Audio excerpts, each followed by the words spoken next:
আমার প্রিয় বন্ধুরা, আজকে আমি আপনাদের জন্য একটা রেসিপি নিয়ে এসেছি, যেটা হলো মাশরুম ও আলু দিয়ে বানাবো। আপনাদের নিশ্চয়ই ভালো লাগবে রেসিপিটা দেখতে। প্লিজ আপনারা দয়া করে দেখবেন। প্রিয় বন্ধুরা, আপনাদের জন্য যে আজকে আমি রেসিপিটা নিয়ে এসেছি সেটা এখন রান্না করছি। আর তার জন্য আমি মাশরুমের রেসিপি, তো তাই মাশরুমটাকে একটু ভেজে নেব। কড়াইতে তেল দিচ্ছি।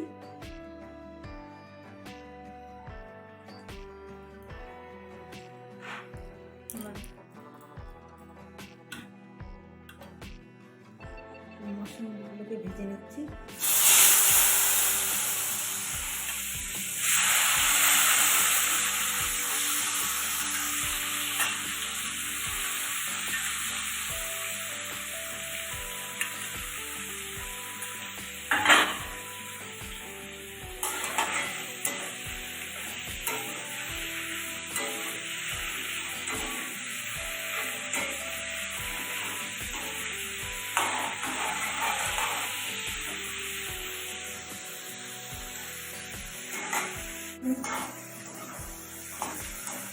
এই মাশরুমগুলোকে আমি ভালো করে পরিষ্কার করে গরম জলে সিদ্ধ করে নিয়েছিলাম।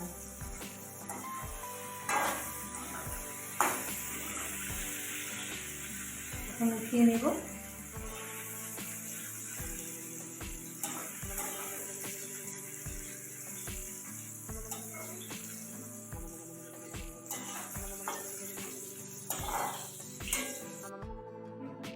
বন্ধুরা, আমি এখন ছক দিচ্ছি কালো জিরা আর শুকনো লঙ্কা, এটা ফোড়নে দেব। এখন আমি মশলাটা কষিয়ে নেব। মশলা করে নিয়েছিলাম, আপনাদের দেখিয়েছিলাম মশলা দিয়ে কী দিয়েছি। এখন আমি মশলাটা কষাবো।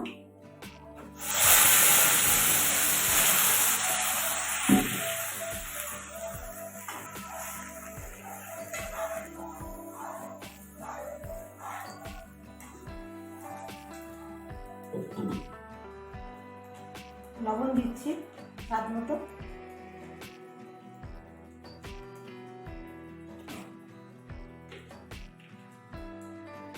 হলুদ দিচ্ছি।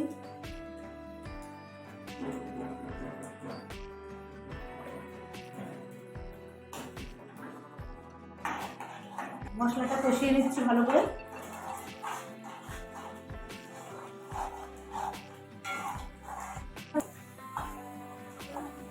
বন্ধুরা, মশলাটা আমার কষানো হয়ে গেছে। এখন আমি মাশরুমগুলোকে দিয়ে কষিয়ে নেব।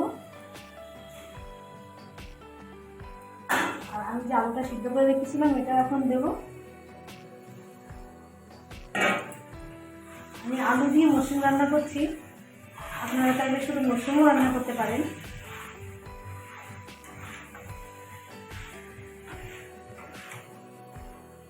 লবণ হলুদ তো দিয়েছিলাম, আপনারা লবণ হলুদ দিতে লাগবে না।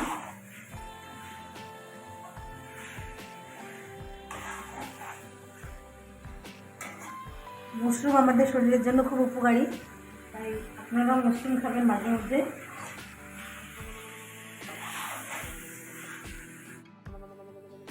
বন্ধুরা, আমি এখন কষিয়ে নিয়েছি এই মাশরুম আর আলুটা। আমি ঝোল দেব।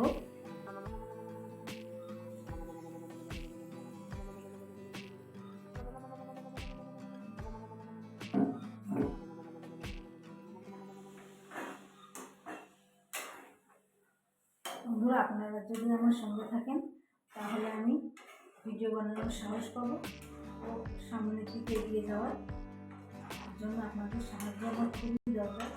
আপনারা যদি কৃপা করে আমার ভিডিওটা দেখেন, আমার চ্যানেলটাকে সাবস্ক্রাইব করেন, তাহলে আমি কৃতজ্ঞ বোধ করবো।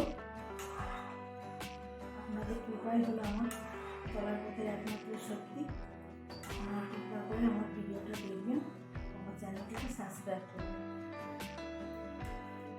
দেখুন বন্ধুরা, আমার এই ভেজে রাখা গুঁড়া মশলাটা, এর মধ্যে আছে লবঙ্গ, ইলাইচি, দারচিনি, জিরা, ধনিয়া আর মৌরি দিয়ে শুকনো খোলায় ভেজে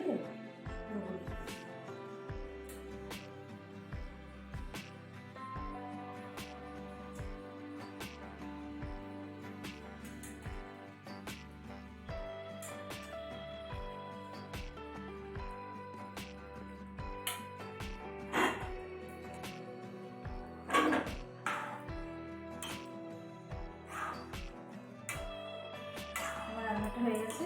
আমি একটু ঝোলঝোলি রাখবো এরকম, আপনারা চাইলে আরও শুকনো বানাতে পারেন।